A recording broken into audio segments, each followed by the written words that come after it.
Bismillahirrahmanirrahim. Alhamdulillahirabbil alamin wassalatu wassalamu ala asyrafil anbiya'i wal mursalin sayyidina wa habibina wa maulana Muhammad wa ala alihi wa sahbihi ajma'in.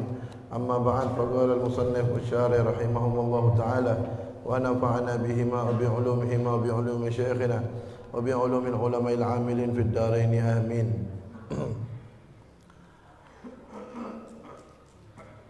Bab Agallul kafan thawbun ya'ummuhu wa akmaluhu lirijal salasu lafaif wa lil mar'ah qamisun wa khimarun wa izarun wa lifafatani. Halaman 49. Sedikitnya mengkafani mayat, yaitu pakaian satu yang sudah mencukupi. Jadi kalau ada orang meninggal, setelah dimandikan, yaitu dikafankan. Udah kita bahas kemarin, kalau orang yang mati syahid di medan perang membela agama Islam, meninggalnya di situ di medan perang, dan karena sebab peperangan, maka dia haram dimandikan, orang yang mati syahid itu, dan haram disolatkan. Matinya harus di medan perang, tidak boleh ketika rumah meninggalnya. Kalau di rumah karena luka medan perang, meninggal di rumah atau di rumah sakit, bukan mati syahid namanya. Atau meninggal di medan perang bukan karena sebab meninggal peperangan, karena sakit jantung misalnya kemarin, maka juga bukan dikatakan mati syahid. Dia harus meninggal di medan perang dan sebab peperangan tersebut. Tidak boleh dimandikan, haram, dan tidak boleh disolatkan, karena darahnya akan menjadi saksi di akhirat, dan tidak perlu disolatkan karena dia sudah diampunkan oleh Allah Ta'ala. Adapun bayi, nah, kalau bayi dia mau bagaimanapun bentuknya, mau dia gugur belum ada bentuknya, atau ketika keluar dari perut ibunya sudah ada bentuk tapi belum bersuara, maka semua, atau dia keluar udah bersuara, bagaimanapun bentuk keguguran tersebut, semuanya dikafankan. Kemudian kalau dia keluar itu udah ada bentuk manusia, kan yang namanya bayi dalam perut itu dia ditiupkan roh itu ketika umur 4 bulan. Nah, kalau ada janin keluar setelah umur 4 bulan, itu kan berarti udah ada rohnya.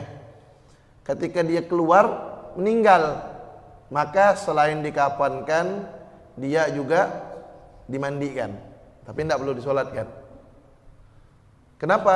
Belum keluar suara. Kan 4 bulan tuh udah ada roh, udah ada bentuk, tapi belum keluar suara. Maka selain dikafankan, dia juga selain dimandikan, dia juga dikafankan, ya, dikafankan dan dimandikan. Tapi kalau dia sudah keluarkan suara, ketika mengeluarkan suara, kemudian meninggal, maka seperti orang dewasa, dimandikan, dikafankan, disolatkan, dikuburkan serta sama orang-orang Islam. Nah, kalau dia, saya ulangi, kalau dia keluar tidak ada bentuk manusia, misalnya baru 3 bulan misalnya, kan belum ada ruhnya tuh 3 bulan. Bagaimana tuh? Cukup dikafankan dan dikuburkan saja, tidak usah dimandikan dan disolatkan. 3 bulan, 2 bulan itu kan masih berbentuk segumpal daging, itu cukup dikafankan dan dikuburkan. Tapi kalau dia 4 bulan ke atas, udah berbentuk, meninggal, belum mengeluarkan suara, meninggal, dikafankan, dimandikan, kemudian dikafankan, dikuburkan. Yang ketiga, kalau dia mengeluarkan suara, sudah nguek, kemudian meninggal, maka seperti orang dewasa, mandikan, dikafankan, disolatkan, dikuburkan. Kemudian sekarang bagaimana yang kedua? Kemarin cara memandikan sudah dibahas. Sekarang bagaimana cara mengkafankan?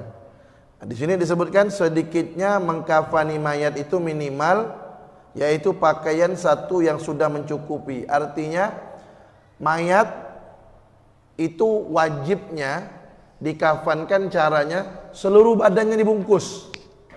Seluruh badannya dibungkus dengan kain. Itu udah cukup dah, itu minimalnya seperti itu. Semua badannya dibungkus, kecuali kalau orang yang meninggal lagi melaksanakan haji atau umroh, lagi pakaian ihram, belum tahallul. Ya, belum tahallul, maka ketika dia belum tahallul, artinya kalau belum tahallul itu kan masih dalam keadaan ihram. Maka kalau dia laki-laki, kepalanya tidak boleh ditutup. Kenapa tidak boleh ditutup? Karena nanti biar dia tahallulnya, menyelesaikan ihramnya nanti di hadapan Allah nanti. Nah, jadi kalau orang lagi pakaian ihram, jangan ditutup kepalanya, dikafankan sampai kepalanya aja. Itu kalau laki-laki. Kalau perempuan, mukanya jangan ditutup. Kenapa? Karena kalau perempuan kan lagi pakaian ihram, lagi ihram kan tidak boleh nutup muka. Perempuan kalau haji atau umroh, selama dia belum tahallul, selama dia masih dalam keadaan ihram, kan tidak boleh nutup muka. Yang pakai cadar harus buka cadarnya, tidak boleh nutup muka. Nah kalau dia meninggal lagi ihram, belum tahallul, maka ketika dikafankan muka perempuan itu jangan ditutup. Nanti biar dia tahallulnya di sisi Allah Subhanahu wa taala. Kalau laki-laki, kepalanya jangan ditutup selama dia ihram. Selain itu, dibungkus semua badannya dengan kain kafan. Itu minimal. Minimalnya seperti itu.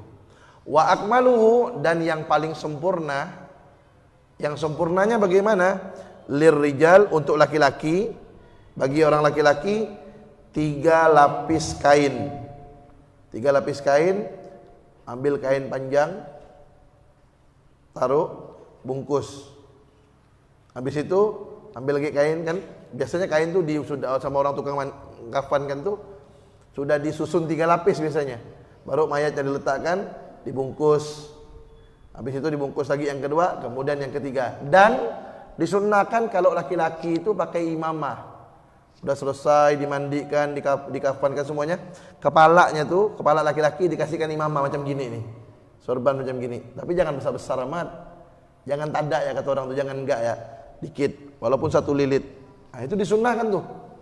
Laki-laki pakai imamah. Disunnahkan. Kalau ada keluarga kita meninggal misalnya, ambil kain putih mungkin berapa setengah meter, nah, lilitkan kepalanya imamah. Itu sunnah Nabi Muhammad SAW. Kemudian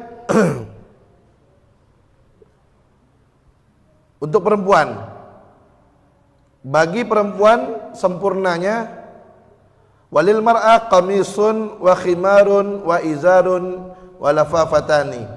Bagi perempuan 1 baju, nah, perempuan disunahkan pakai gamis, ya. Tapi jangan pakai gamis lembagan yang banyak bordir-bordir itu, ya. Yang banyak apa pernik-pernik itu, bukan. Nak buat silau malaikat ke apa? Ya, pakai yang biasa-biasa. Ya, pakai pakaian enggak pakai gamis tuh, abaya tuh ya. Nah, pakai gamis seperti itu. Kemudian khimar, perempuan tuh dipakaikan kerudung. Kemudian sarung, perempuan dipakaikan sarung. Tapi sarungnya bukan di luar gamis. Sarungnya di dalam gamis, pakai sarung dulu maksudnya. Perempuan tuh dipakaikan sarung dulu, kemudian pakaikan gamis, baru pakaikan kerudung. Jadi perempuan tuh sunnahnya 5. Sarung, gamis, kerudung, baru kain 2 lembar. Itu sunnahnya perempuan macam itu. Kalau dia tidak mau macam itu, dibungkus ya 1 kain, apa pakai 1 kain aja, ya tidak apa-apa. Kan tadi udah dibahas. Wajibnya semua badannya ditutup, itu wajibnya. Nah sempurnanya macam ini.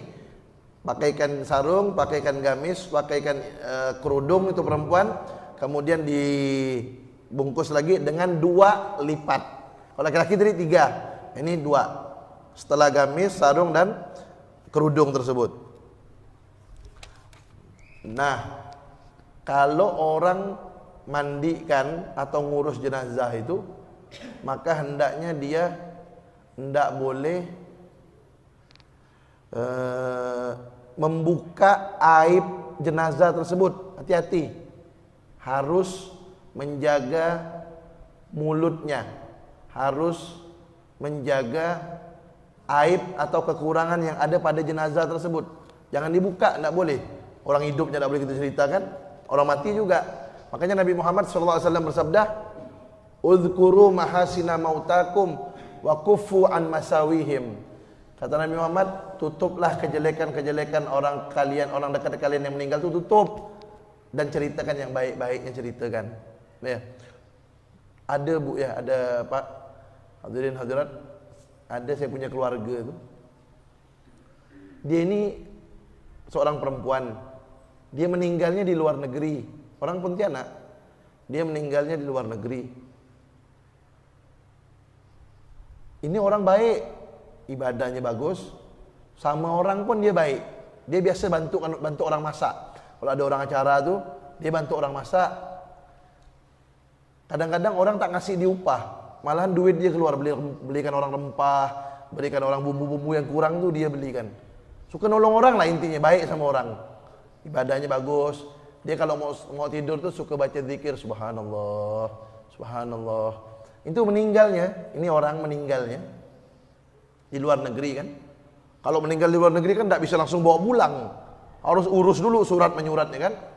Akhirnya repot sama orang luar negeri itu, dimasukkan dalam lemari es kan biar tidak busuk mayatnya. Dimasukkan dalam lemari es.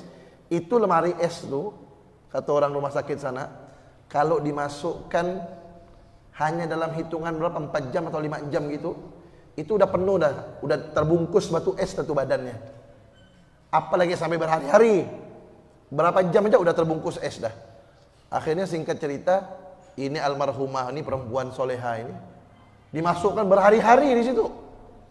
Ini kata petugasnya, ini pasti susah kita mecahkan batu esnya nih, karena udah berhari-hari. Akhirnya orang yang buka itu dia pakai pakaian macam astronot tuh, kan tempat dingin nih, dia pakaian yang tebal tuh kan. Ketika dibuka itu lemari esnya, satu es pun tidak ada di badannya. Ini perempuan tidak ada es. Ketika dikeluarkan, ketika dimandikan, tidak ada kotoran keluar sama sekali dari badannya. Akhirnya orang-orang petugas itu bingung dia. Kami tidak pernah nemukan mayat macam ini, dia bilang. Ini manusia apa malaikat, dia bilang. Hitungan jam saja sebenarnya ini udah beku dia, apalagi berhari-hari. Nah, itulah kuasa Allah SWT. Ketika dia bagus ibadahnya dan bagus sama orang baik, Allah tunjukkan di dunia, Allah beri kelebihan dari dia ketika meninggal dunia, apalagi nanti di akhirat. Nah, maka kita harus yang seperti itu harus kita ceritakan yang baik-baik itu. Tapi kalau kita nemukan ada yang tidak baik, jangan kita ceritakan. Dulu di zaman Imam Malik itu gurunya Imam Syafi'i. Kan ada mazhab namanya mazhab Hanafi, Maliki, Syafi'i, Hambali kan gitu. Ini mazhab Maliki ini kan yang disandarkan kepada Imam Malik bin Anas namanya, gurunya Imam Syafi'i. Ini pada zaman Imam Malik bin Anas, beliau ini tabi'in, hidup setelah zaman tabi'in. Kalau zaman Nabi namanya sahabat, kalau setelah sahabat namanya tabi'in, setelah tabi'in namanya tabi'in. Nah, Imam Malik ini golongan tabi'in. Beliau ini orang paling alim pada masanya di kota Madinah. Gurunya Imam Syafi'i, salah satu guru Imam Syafi'i. Nah, ketika ada orang mandikan mayat, kan kalau mandikan mayat kan tidak boleh dibuka tuh mayatnya, tutupnya tidak boleh, harus ditutup. Tangan kita masuk dari dalam, tidak boleh dibuka kecuali kalau darurat. Apa darurat? Contohnya basuh hidungnya.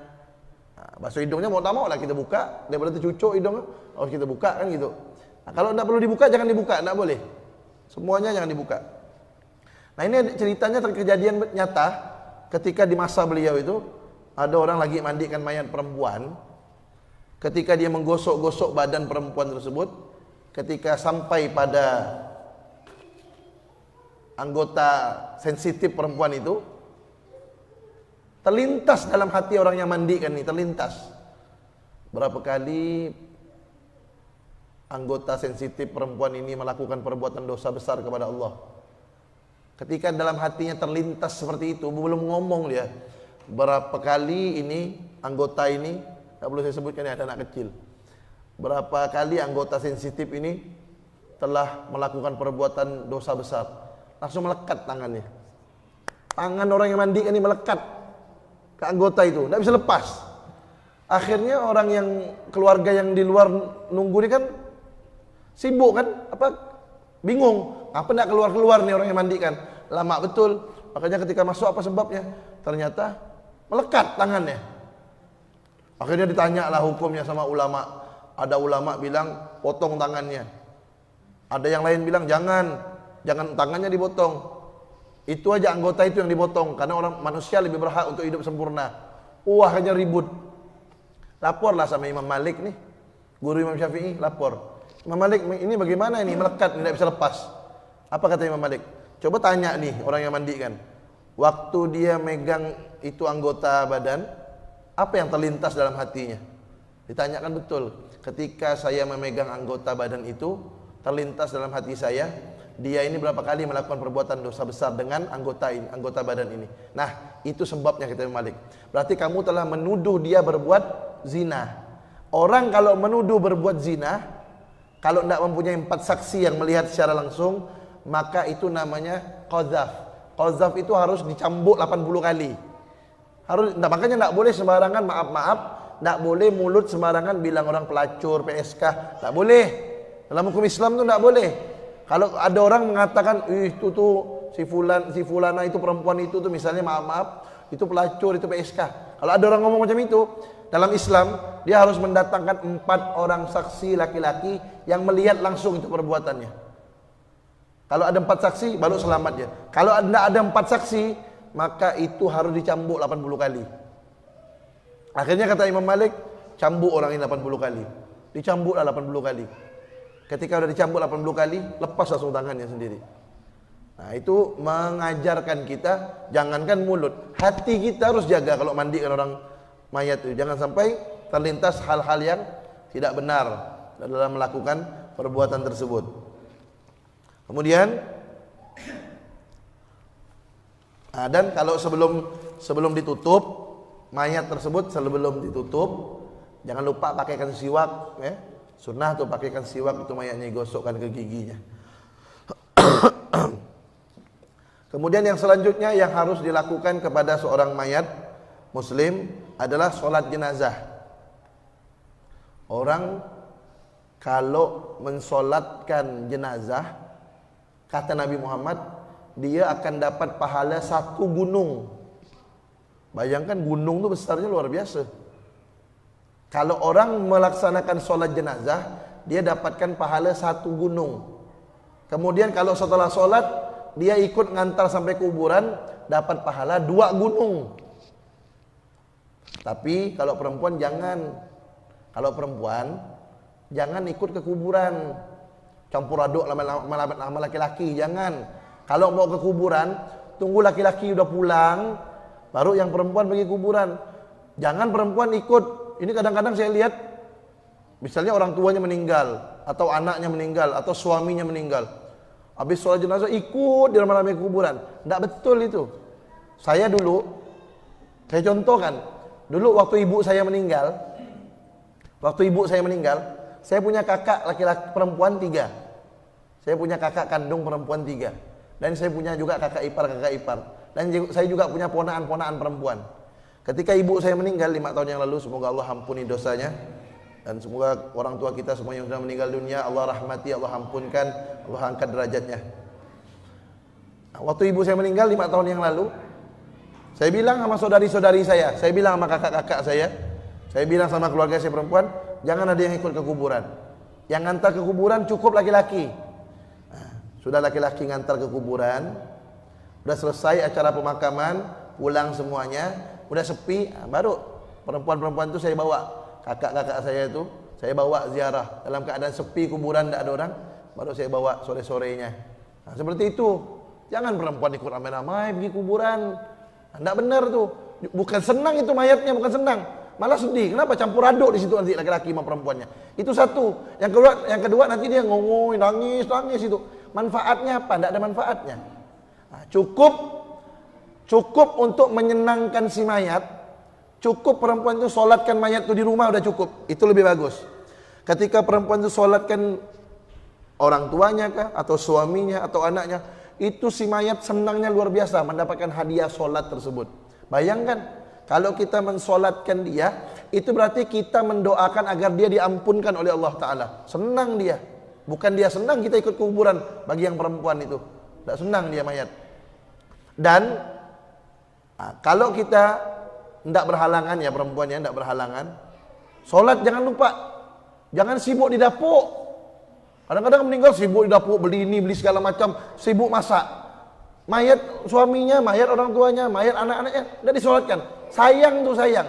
Kalaupun memang mau masak-masak, suruh keluarganya. Atau suruh siapa kayak tukang masak panggil, suruh masak, misalnya mau ngasih orang makan, dianya jangan sibuk masak, ambil wudu, ambil mukena, sebelum orang lain sholat, kunci pintunya. Ya, biasanya kita begitu. Kalau ada keluarga kita meninggal, mohon maaf, biar keluarganya dulu yang mensolatkan. Jadi keluarganya dulu. Saya dulu begitu, saya dulu. Ya, saya dulu ketika ibu saya meninggal, saya imam, abang saya, kakak-kakak saya, keluarga saya, solatkan dulu. Kita dulu yang mensolatkannya, keluarganya, anak-anaknya, cucu-cucunya mensolatkan. Nah, udah kita mensolatkan, baru kita buka pintu orang lain yang mensolatkannya. Itu lebih utama, keluarganya yang mensolatkan si mayat tersebut. Nah, jadi lebih baik seperti itu kalau ada keluarga meninggal, sebelum orang lain kita dulu. Perempuan-perempuan di belakang, ya kan? Laki-laki anak-anaknya, cucu-cucunya di depan sholat kan. Bukan lama, tidak pakai sujud, tidak pakai ruku kan? 5 menit tidak sampai. 4 kali takbir.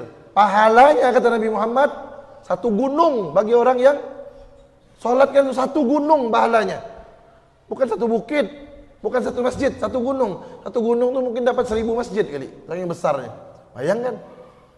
Kalau laki-laki habis sholat jenazah ikut ngantar ke kuburan, maka dia dapat 2 gunung. Perempuan gimana Ustaz? Kami pengen gak pahala 2 gunung. Laki-laki ya 2 gunung, kita sampai segunung ya sholat ya. Tapi kalau perempuan udah habis sholat kan, niat pengen ngantar kuburan, cuman karena itu tidak baik, lebih baik di rumah.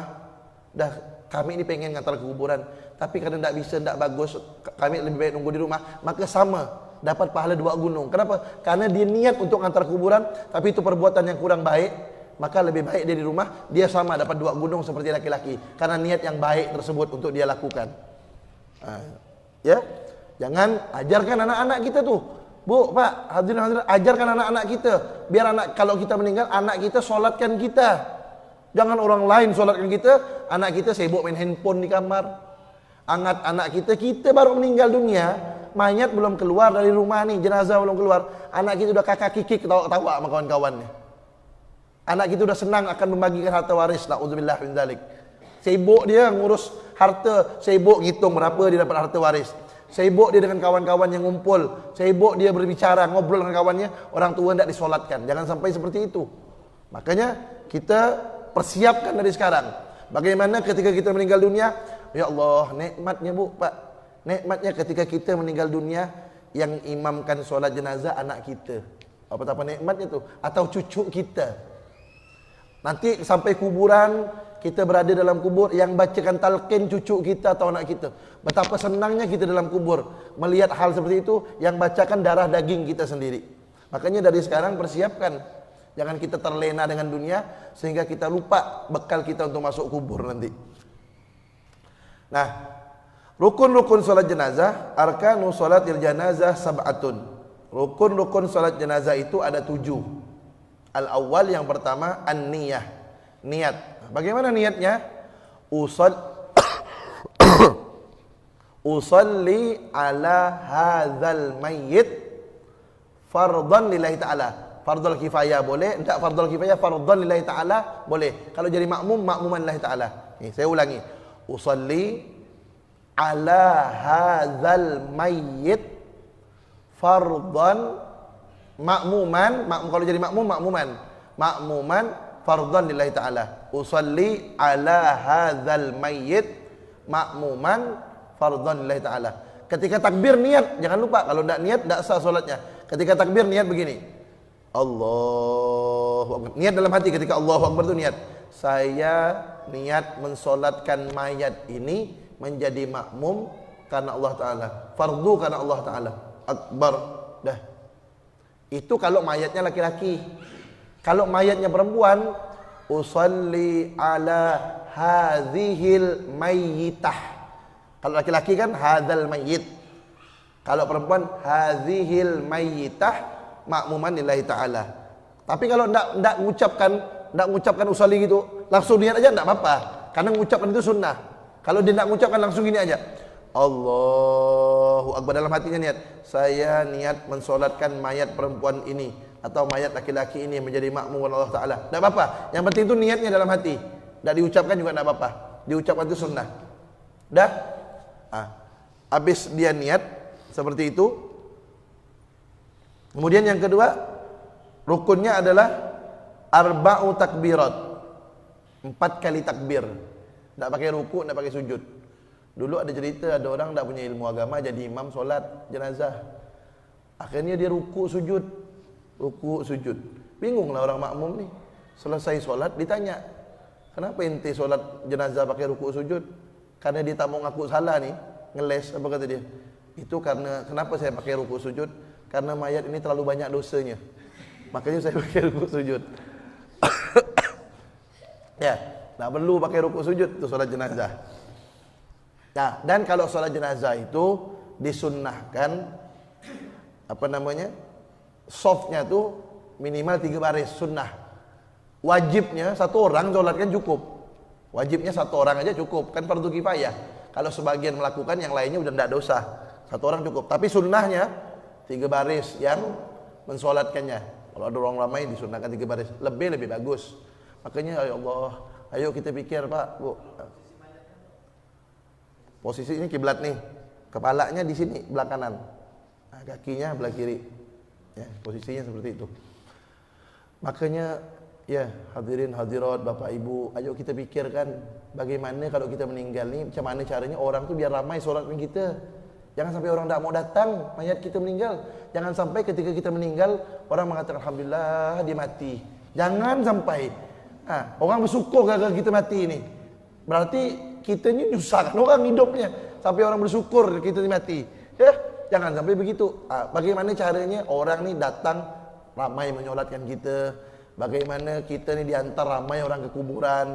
Bagaimana orang hadir tahlil kita ramai, bacakan kita doa ramai. Nah, itu macam mana kita tuh biar bisa dapat seperti itu? Selain kita jaga ibadah kepada Allah, baik-baiklah sama orang. Kalau kita jahat sama orang, siapa mau datang menyolatkan kita? Siapa mau bacakan kita tahlil, ngirimkan doa? Nah, itu kita pikirkan tuh macam itu. Makin banyak orang yang solatkan kita, makin banyak orang yang doakan kita. Solat itu kan doa agar mayat itu diampunkan. Kita mana tahu siapa yang solat tuh, siapa yang doanya dikabulkan oleh Allah. Makin banyak yang solat kan makin bagus. Nah, kemudian 4 kali takbir. Al-thalis, yang ketiga, al-qiyam 'alal qadir. Berdiri bagi orang yang mampu. Yang tidak mampu sebagaimana solat wajib, kalau tidak mampu duduk, dan tidak mampu duduk baring dan seterusnya. Dan sebelum saya lupa, kalau ada mayat luar kota, kita boleh solatkan, namanya solat ghaib. Ya, misalnya ada mayat luar kota Pontianak di Mempawah, kita tidak bisa pergi. Akhirnya kita mau solatkan ghaib. Solat ghaib itu artinya solat mayatnya tidak ada. Ya. Tapi dengan syarat itu mayat harus dari mandikan dulu. Kalau kita mau solatkan itu mayat yang di Mempawah keluarga kita yang kita tidak bisa pergi, atau misalnya di Jakarta lah. Kalau Mempawah mungkin kita masih bisa pergi. Yang penting syaratnya mayat itu harus di luar kota. Kalau di dalam kota tidak boleh kita solat ghaib. Solat ghaib itu kita solat mayatnya di sana, tidak boleh. Kalau kita dalam satu kota sama mayat itu. Tapi kalau mayat itu di luar kota, kita tidak pergi ke tempat mayat itu, di Mempawah misalnya. Kita tidak pergi, kita solat dari sini, boleh, namanya solat ghaib. Cara niatnya bagaimana? Usalli, jangan ala hadza. Kalau hadza itu berarti ini ada. Usalli alal mayyitil ghaib ma'muman fardhallah ta'ala. Usalli alal mayyitil ghaib ma'muman fardhallah ta'ala. Itu kalau laki-laki. Kalau perempuan, usalli alal mayyitatil ghaibah ma'muman fardhallah ta'ala. Cara niatnya dalam hati bagaimana? Ketika takbir Allahu Akbar, niatnya saya niat mensolatkan mayat yang tidak hadir itu. Ada itunya. Saya niat mensolatkan mayat yang tidak hadir itu menjadi makmum. Kalau jadi makmum, kalau sendiri langsung wajib karena Allah Ta'ala. Saya niat mensolatkan mayat yang tidak ada itu tuh berarti si dia itu orangnya tuh. Kalau pakai itu, kalau tidak pakai itu berarti mayat yang mana kan tidak tahu. Saya niat mensolatkan mayat yang tidak ada itu Wajib karena Allah Ta'ala. Akbar. Udah, sholatkan. Misalnya kita dengar siapa meninggal, kita sholatkan di rumah kita sendiri, tidak apa kita sholatkan. Itu namanya sholat ghaib. Boleh. Itu biasa kita lakukan kalau ada keluarga kita jauh meninggal, kita tidak bisa pergi, nah, maka kita sholatkan di tempat kita. Kan kalau mayatnya ketahuan gitu, kalau mayatnya tak ketahuan, tak diketemukan gitu, otomatis kan belum dimandikan. Itu kayak gimana? Apakah ada rentang waktunya baru kita misalnya dia ini tidak ketahuan apakah udah meninggal atau belum? Kita sebagai ahli keluarganya memutuskannya kayak gimana? Apakah disolat, dianggap meninggal atau kayak gimana? Itu satu. Kemudian yang kedua, Beb, kalau seseorang yang meninggal hanya ditemukan sebagian badannya, perlakuannya kayak gimana? Ya. Jadi yang pertama tadi itu, kalau ada keluarga kita hilang, misalnya jangan keluarga kita lah, ada seseorang lah hilang misalnya, bagaimana hukum itu? Tidak boleh kita anggap dia hilang, kecuali orang yang seumuran dia udah meninggal di dunia semuanya, maka baru kita anggap dia meninggal dunia. Misalnya ada salah seorang hilang umurnya, Hilang misal tenggelam lah gitu ya. Contohnya misal gitu ya. enggak, misalnya hilang lah pokoknya, hilang lah. Misalnya dia hilang umurnya 50. Gimana, ini meninggal apa belum ya? Enggak boleh kita hukumi dia meninggal, enggak boleh. Lihat kawan-kawan yang sepantaran dia. Kalau sepantarannya belum meninggal, berarti dia kita anggap belum meninggal. Istrinya bagaimana? Istrinya tidak boleh kawin sama orang lain. Kenapa? Karena dia kawan sepantarannya masih hidup. Walaupun dia hilang misalnya 2 tahun misalnya, tidak boleh istrinya kawin lagi itu. Kecuali kalau istrinya lapor ke pengadilan agama. Nah, itu boleh. Istrinya lapor ke pengadilan agama. Ini misalnya ada seorang istri, suaminya hilang.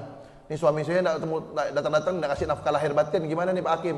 Saya nuntut. Akhirnya hakim cari-cari tahu, cari berita, tidak ketemu. Hakim memutuskan dicerai ya. Maka istri tersebut baru boleh. Nah, kemudian kalau dia ini meninggal apa belum ya? Tadi itu tidak boleh diputuskan meninggal. Kecuali kalau orang yang seumuran dia meninggal dah, baru kita anggap dia meninggal. Ya. Nah, terus kalau mayat yang terpotong itu, yang ada itu kita basuh. Ya, yang ada itu kita basuh ya. Mudah-mudahan saudara-saudara kita yang meninggal di New Zealand itu dirahmati oleh Allah dan diberi kedudukan orang-orang yang mati syahid, diangkat derajatnya oleh Allah SWT. Kalau kita tuh, kalau Islam yang melakukan teroris berhari-hari itu berita tuh, seluruh dunia mengecam tuh, ya, demo segala macam. Sekali kita yang dibantai macam ini, diam semuanya. Dibilang cuma laki-laki bersenjata, tidak bilang teroris. Islam ini dituduh teroris, padahal Islam ini korban teroris. Kenapa? Oh iya, mati syahid itu jelas. Mati syahid itu orang satu dibunuh dalam masjid lagi sholat. Oh itu mandikan tetap. Yang tidak dimandikan tuh kemarin udah kita bahas kan. Yang tidak dimandi itu kalau dia perang, memang keluar dari rumah tuh untuk perang, meninggal di peperangan karena luka peperangan itu. Nah, jadi syaratnya perang lawan orang kafir, bukan perang membela kelompok ya. Syaratnya orang yang tidak dimandikan itu tidak boleh dimandikan, tidak boleh sholatkan. 1, perang lawan orang kafir. 2, meninggalnya di medan pertempuran. 3, meninggalnya karena luka di medan pertempuran itu. Maka dia dianggap mati syahid, tidak boleh dimandikan dan tidak boleh disolatkan. Kalau itu kan dia keluarnya memang mau sholat, bukan untuk jihad. Maka tetap seperti biasa dikafankan, dimandikan, disolatkan dan dikuburkan. Kalau misalkan kondisi dia hancur ya, anggota tubuhnya karena misalkan penyebabnya karena kayak banjir gitu, tsunami atau apa, itu gimana? Mesti Kalau tidak bisa dimandikan, tidak mungkin dimandikan, jangan dimandikan. dibungkus berarti gitu. Iya, dibungkus saja. Karena memang tidak mungkin kan. Terus yang terakhir Beb, satu lagi Beb. Ada di sebagian masyarakat kita, kalau orang meninggal mereka sholat hadiah gitu. Itu ada dasar atau gimana Beb? Mereka melakukan sholat hadiah untuk si mayat. Biasanya bukan sholat hadiah itu namanya. Sholat qadha, mengganti sholatnya mayat. Misalnya mayat nih, misalnya ada orang tua meninggalkan sholat setahun misalnya, setahun meninggalkan sholat, tidak sholat setahun. Anaknya kan dosa tuh, udah dosa utang lagi. Maka anaknya manggil kawannya, atau manggil santri di pondok 365 orang. Kan setahun kan 365 hari. Dia panggil santri 365 orang. Dia bilang sama santri, tolong kalian solatkan untuk ayah saya. Solat zuhur. Usalli fardadh zuhri qadaan li fulan fardhallahi ta'ala. Ketika takbir niat saya solat zuhur untuk mengganti solatnya si dia itu, si fulan itu, siapa namanya sebutkan. Misalnya si Joko misalnya. Maaf kalau ada nama Joko. Saya niat solat zuhur untuk mengganti solatnya si Joko karena Allah Ta'ala. Udah, solat zuhur, dah setahun dah selesai. Itu bayar hutang, dosanya tetap sama Allah. Dosanya tetap, itu cuma bayar hutang. Tapi kalau dia taubat sebelum meninggal, ya diampunkan dosanya oleh Allah Ta'ala. Dah, itu solat asar. Nah itu namanya solat qadha. Itu kalau di Jawa banyak tuh melakukan seperti itu. Kadang dia panggil orang dikasih duit, atau tolong kita solatkan, kasih duit atau sesuatu untuk menggantikan solat ayahnya, biar utangnya tidak ada sama Allah SWT. Tapi urusan ampunan dosa, nah itu kalau ditaubat ya diampunkan dosanya oleh Allah SWT. Kemudian Ar-Rabi' yang keempat, qiraatul Fatihah, membaca surah Al-Fatihah. Kalau tidak bisa baca surah Al-Fatihah, kemarin kita bahas, tidak mampu surah Al-Fatihah, baca ayat yang lain yang jumlah hurufnya seperti surah Al-Fatihah, 156 huruf. Ya. Surah Al-Fatihah itu 156. Kalau kita baca Maliki Yaumiddin, tapi kalau kita baca Maliki Yaumiddin jadi 155 hurufnya. Nah, jadi baca surah Al-Fatihah, kalau tidak bisa baca ayat yang lain sejumlah huruf surah Al-Fatihah. Kalau tidak bisa baca ayat yang lain, baca zikir yang jumlah hurufnya seperti jumlah huruf Al-Fatihah atau lebih. Kalau zikir pun tidak bisa, diam sejumlah waktu bacaan surah Al-Fatihah, misalnya semenit gitu, diam. Kemudian tidak boleh diterjemahkan, tak boleh baca Al-Fatihah terjemahkan dengan nama Allah yang Maha Pengasih, Maha Penyayang, tak boleh diterjemahkan. Kalau tidak bisa, diam. Baca ayat pun tidak bisa, zikir pun tidak bisa, maka diam sejumlah waktu Al-Fatihah. Al-Khamis yang kelima, as-salatu ala Nabi sallallahu alaihi wasallam, membaca salawat pada Nabi Muhammad sallallahu alaihi wasallam ba'da tsaniyah, sesudah takbir kedua. Minimal salawat itu begini, Allahumma shalli ala Muhammad. Itu minimalnya. Allahumma shalli ala Muhammad, itu minimal. Sempurnanya baca salawat seperti tahiyat akhir. Allahumma shalli ala sayyidina Muhammad kama shallaita ala sayyidina Ibrahim wa ala sayyidina Ibrahim sampai innaka Hamidum Majid. Itu salawat yang disunnahkan dibaca ketika sholat jenazah. Itu sempurnanya seperti itu. Tapi kalau minimalnya Allahumma shalli ala sayyidina Muhammad, itu sudah cukup. Kemudian itu setelah takbir kedua. As-sadis yang keenam, ad-du'a lil mayyit ba'da sadisah, membaca doa untuk mayat setelah takbir ketiga. Allahumma ighfir lahu warhamhu wa'afihi wa'fu anhu. Kalau perempuan, Allahumma ighfir laha warhamha wa'afiha wa'fu anha. Kalau banyak, laki-laki banyak, Allahumma ighfir lahum warhamhum wa'afihim wa'fu anhum. Artinya Allahumma ighfir lahu, saya artikan Allahumma ighfir lahu, ya Allah ampunkan dia, warhamhu dan rahmati dia, wa'afihi dan selamatkan dia, wa'fu anhu dan maafkan dia. Itu kalau doa bagi orang yang sudah baligh. Tapi kalau doa untuk anak kecil lain lagi. Tidak kita doakan Allahumma ighfir lahu. Apa mau Allahumma ighfir lahu? Anak kecil tak ada dosanya. Ada doanya tu, Allahumma ja'alhu faratan li abawaihi wa syafi'an wa dhukhran. Ada panjang doanya.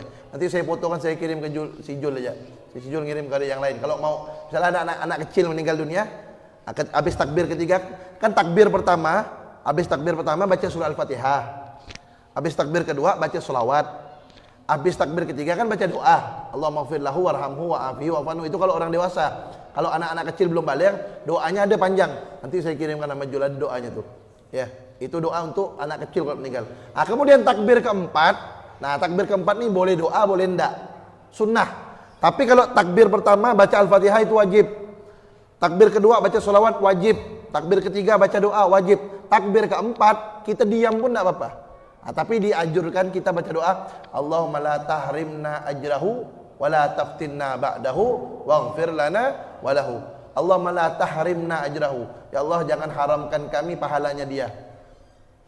Wa la taftinna ba'dahu. Jangan beri kami fitnah setelah meninggalnya dia. Waghfir lana wa lahu, dan ampunkan kami dan dia. Ya. Kemudian assalamualaikum. Nah, disunnahkan assalamualaikum warahmatullahi wabarakatuh. Nah, sampai itu. Wassalamualaikum warahmatullahi wabarakatuh. Selesai. Insyaallah dapat pahala satu gunung dari Allah Taala. Jangan kita sia-siakan. Wallahu a'lam bishawab. Saya mohon izin